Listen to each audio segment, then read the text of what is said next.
तर थोडासा बॅकग्राऊंड, मी तर डायरेक्टच आली आहे. माझ्या काळामध्ये 12 लाख रुपये मेंटेन ठेवलेलं आहे गार्डन.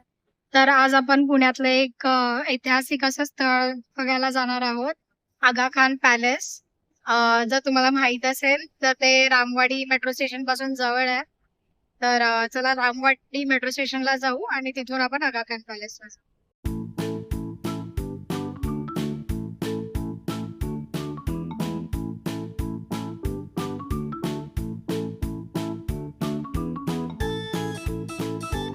तर मी आता उतरली आहे ते आगा खान पॅलेसला.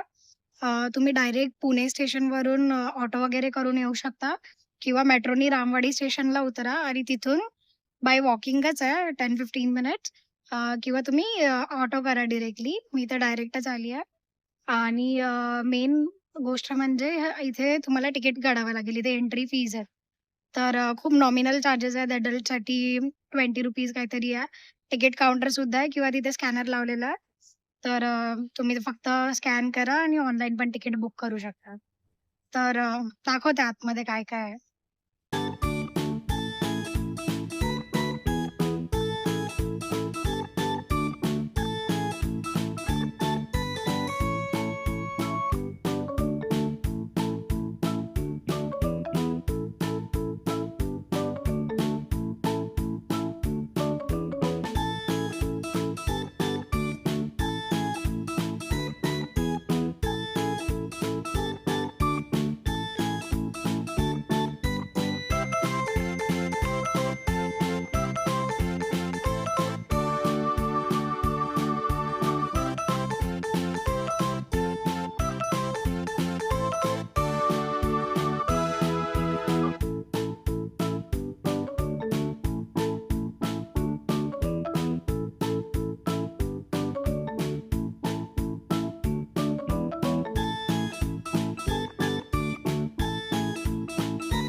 या पॅलेस समोरच खूप असं छान मोठं गार्डन बनवलेलं आहे.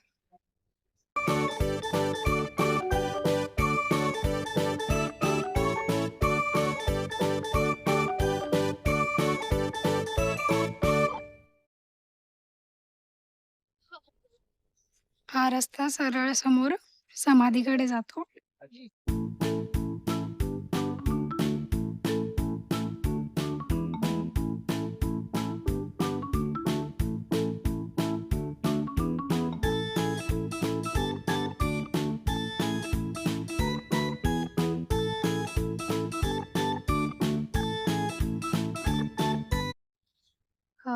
तर थोडासा बॅकग्राऊंड द्यायचा झाला या जागेचा, तर हे जे आगा खान पॅलेस आहे ते 1692 मध्ये बनवलं होतं.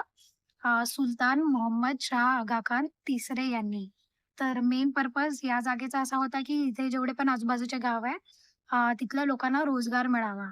आणि मी तिथे वाचलं तर मला एवढं कळालं, की त्या काळामध्ये म्हणजे 1692 मध्ये हा पूर्ण पॅलेस बनवायला त्यांना तेव्हाच्या काळामध्ये ₹12,00,000 एवढा खर्च आला. ज्याच्या थ्रू हजारो लोकांना इकडे रोजगार वगैरे मिळाला आणि ते सॉर्ट झाले. नंतर 1942 मध्ये जेव्हा स्वातंत्र्याची चळवळ वगैरे सुरू होती, तेव्हा गांधीजी, कस्तुरबा आणि गांधीजींचे सचिव होते महादेव देसाई. यांना इथे नजरकैदेमध्ये ठेवण्यात आलं होतं. त्याच्यामुळे ह्या जागेला खूप असं वेगळं महत्त्व आहे.